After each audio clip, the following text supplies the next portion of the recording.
دربار کے گلے میں پیسے ڈالنے سے میرے قبلہ میرے حضور اگر آپ ناراض نہ ہو، میرے پیارے بھائیوں، اسے ہزار نہیں لاکھوں درجے بہترین عمل یہ ہے، کسی غریب آدمی کی خدمت کر دو، کسی بیوہ کی خدمت کر دو، کسی یتیم بچے کو پیسے دے دو، کسی بھوکے آدمی کو کھانا کھلا دو، کسی پیاسے کو پانی پلا دو، کسی دکھی کو دکھ کو دور کر دو۔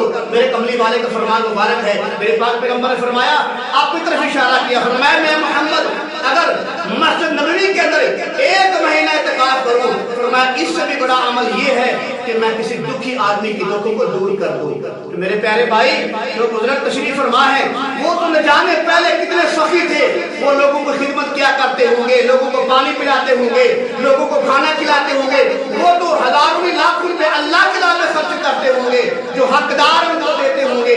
بتاؤ وہاں کہاں پیسہ پہنچتا ہے، کس حقدار کو ملتا ہے؟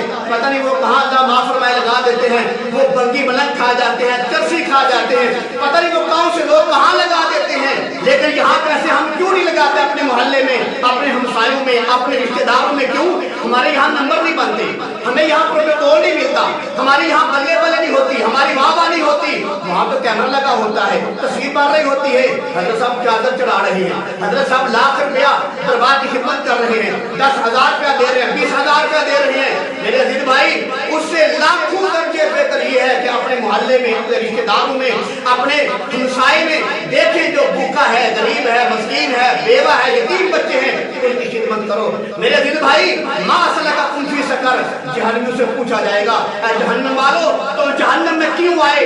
جہنمی کہیں گے دو باتیں ایسی ہیں جن کی وجہ سے ہم جہنم میں آئے ہیں۔ پہلی بات جہنمی یہ کہیں گے قالوا لم نکن من المصلین، ہم نماز نہیں پڑھا کرتے تھے، اور دوسری بات جہنمی یہ کہیں گے وَلَمْ نَكُ نُطْعِمُ الْمِسْكِينَ، ہم مسکینوں کو کھانا نہیں کھلایا کرتے۔